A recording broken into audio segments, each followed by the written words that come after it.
Pokemon. Well, we're not really playing Pokemon, but we're drawing a Pokemon ball. That's right. We're drawing a Poké Ball today, and it should be pretty fun. We've been collecting these Pokemon cards. Lynn, did you show your Pokemon cards? Yeah. We've been collecting them now for a little... Okay, settle down, bud. We've been collecting these now for a little while, so we've got we've got a little bit of a collection, rather. We got more downstairs. So today's time to draw a Pokeball. You guys ready for this? Yeah. You think it's gonna be fun? 1, 2. Yeah, we're gonna draw. There's part of the video. There's part of the video where you might want to have a pencil handy. Yeah. Of course, we're gonna use Sharpie and colored pencil like we always do, but Maddie might use the giant pencil here. It's not very practical, but it is certainly giant. You can use it.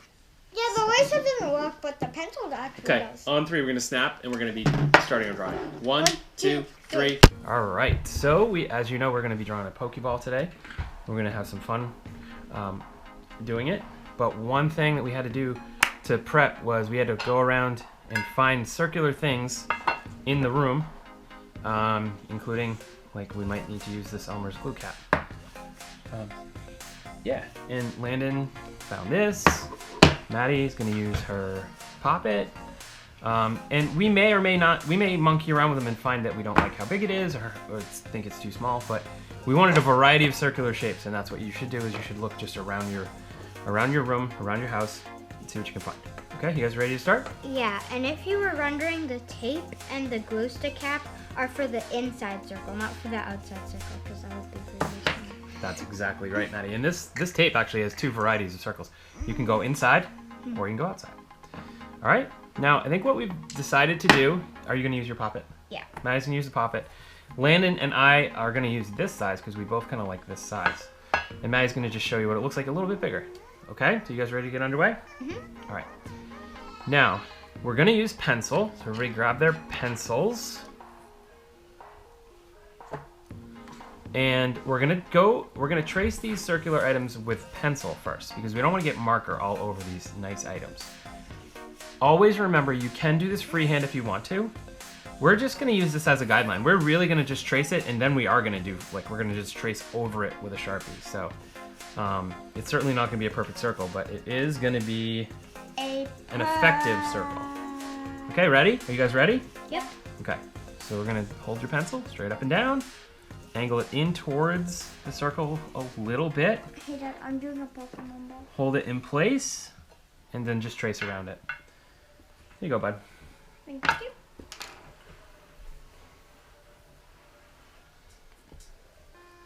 Boom. Boom, nice job. That's okay, that's okay. Here, complete your circle before you erase. Complete your circle.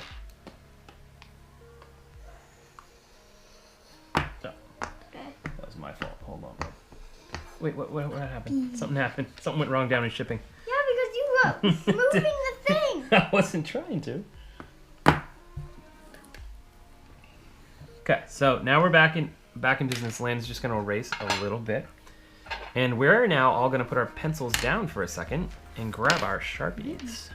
All right, so pencils down, Sharpies up. Move that Pop-It out of the way. Now here's where we just have to carefully trace the circle, but if we don't do it perfectly, is it a big deal? No. No. What's the most important thing? Have fun. That's right, have fun. So here we go.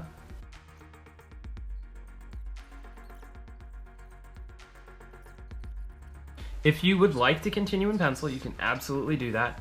I'm gonna go for it on mine and see, and I might regret it, but hopefully not. So our next step, are you ready? Is to draw the interior circle. So what we want to do is we want to find just about the center. I'm going to go a little higher than the center, but not much. And I'm just going to do my best job of making a circle. So right now it kind of looks like a donut, to be honest with you. It actually does.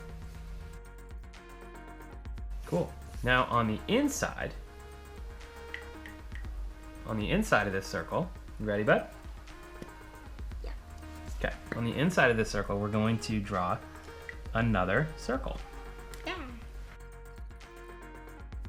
What we're going to do now is we're going to show the curvature of the middle line. Okay, we're not going to draw it straight across. We could, which it would still look pretty cool, but we're going to draw it on a little bit of a curve. So you're just gonna take a line from right about there, and you're just gonna curve it down. Like this? But don't curve it much. Just a little curve. Good job, Maddie. Good job, Land. That's excellent. Perfect. Then what you're gonna do is you're gonna come down about this far. Basically, you're drawing the top line almost at the top of the inner circle, and you're drawing the bottom line almost at the bottom of the inner circle. You ready, babe? Mm-hmm. And again, you're going to curve it down, just like you did up there. Like that? Mm-hmm. On the other side of the ball, so you're going to imagine that this line goes through, but it's on a little bit of a curve, so it's going to come out like right here, and it's going to curve down like that.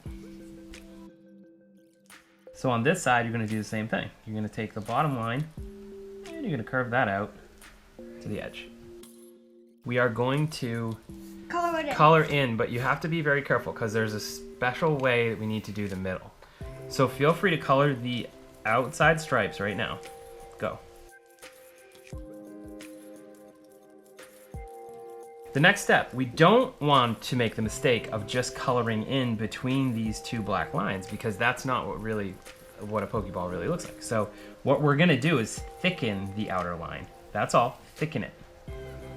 We're not gonna color in between. We're gonna thicken the outer line. Basically, we have the structure of the Pokeball, but before we color, Dad wants to add one special detail that we haven't talked about really a whole lot yet. I think I might know. It's gonna be, all we're doing is thickening this outside line and the bottom line. We're thickening it, but we're not thickening across these two parts because we want those to look like a little bit of an indentation. So I'll show you what I mean and you follow along. So it's just a slight indentation.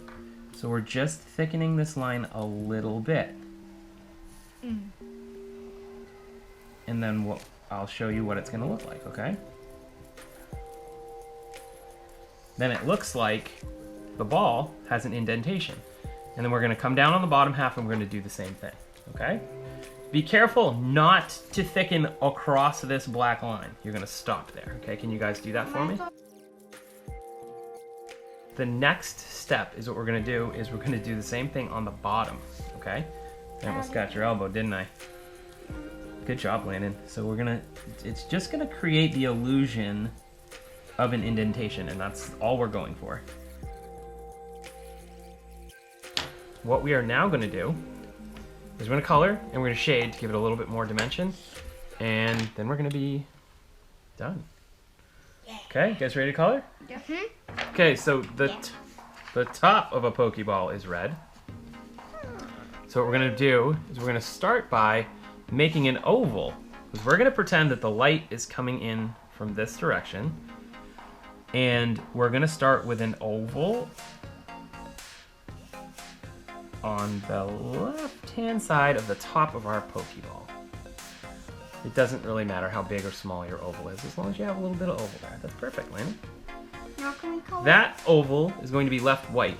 The rest of the top of the Pokeball is going to be colored red, okay? Now can we color? Go.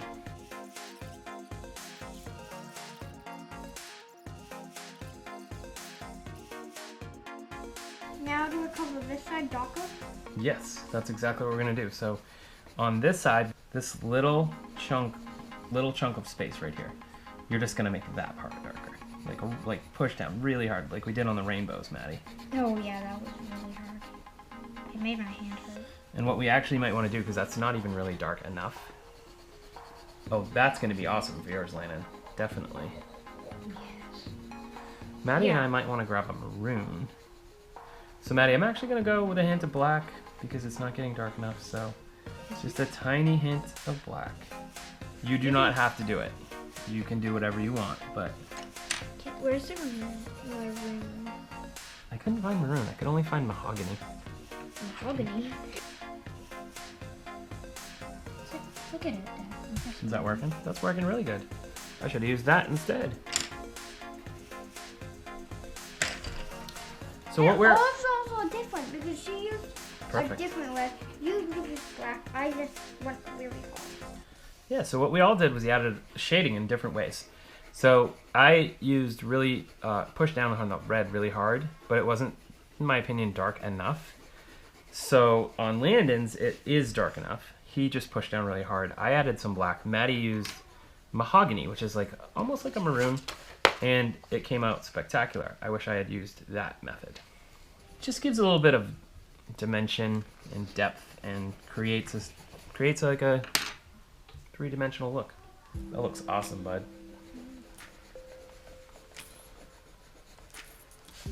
You feel good about it? Yeah. Okay. You ready for the next step, everybody? All right, so the next step. Are we done? Whoop, we gotta grab our black. We gotta see. So 1, Well, we gotta make the dot. 2, 3 blacks. So we all have black. You put your red away. And what we're gonna do is we're gonna do shading on the bottom half. So first we shade the ball. So it's gonna kind of reflect what we did up top. It's gonna come down. And it's gonna go right straight across the ball like this. So we all did our shading at the bottom. And now we're gonna do shading on, we're gonna act as if this is sitting on some sort of imaginary table, okay? And so how it's gonna look is there's gonna be a shadow coming off this way because again, the light's coming in from the left. So off to the right, we're gonna do a shadow. A little bit of a curve to it, okay? And so that's gonna cast that type of shadow. This is gonna be a darker shadow. It's gonna be dark, what I mean is gonna be darker than the gray we did on the ball, okay? So this shadow is gonna be darker than that. But not too dark. But not too dark, not like black or anything. Just a little darker. Alright, we're done. Okay? And then one last little trick. If you want to blur the edge of the shadow and make it just a little bit lighter, it kind of looks like a more truer shadow because shadows don't always have hard, straight lines. Sometimes they're a little fuzzy. So that is totally up to you if you want to do that or not. Just really amounts to going a little bit light around. There you go, Matt. It's perfect. I like the way yours is coming out better than the way mine's coming out. Okay, if we're doing this in pencil, we just take our finger and smudge it a little bit. Ooh, that would be cool. It would give that a little smudgy line. But that's it, folks. Good job, kids. Alright, we're done. I really like how they came out. Cool. Okay, so here they are. You guys ready for the reveal? 1, 2, 3, smash! 1, 2, 3. Whoa! Poké Balls. Hope you guys like them. Pokemon ball. We thought they came out pretty cool. Where are you going? Pokemon ball. Pokemon card down. So as we explained when we were doing the steps, we added a little bit of dimension to it. It's really a pretty simple drawing, so anyone can do it. And even if you don't think you're ready for the shading part, I think you can do it. Yeah, it's pretty easy. Yeah. What should they do if they like the video, guys? You can't think of it? Oh, I know. Bazooka that like button. So we're gonna bazooka the like button, I guess. And we're gonna do what? Scribble out the subscribe button and erase the Where bell. did you get that? Were you sitting on it? Yeah. So we're now gonna scribble out the subscribe button and erase the bell, I guess. I don't know why we would want to do those things because we want people to subscribe and hit the bell, but that's okay. If you feel like scribbling it out, Or you could scribble it out. We have entered Goofy Town, so it's time for us to say bye. Until next time. Bye, Pokemon!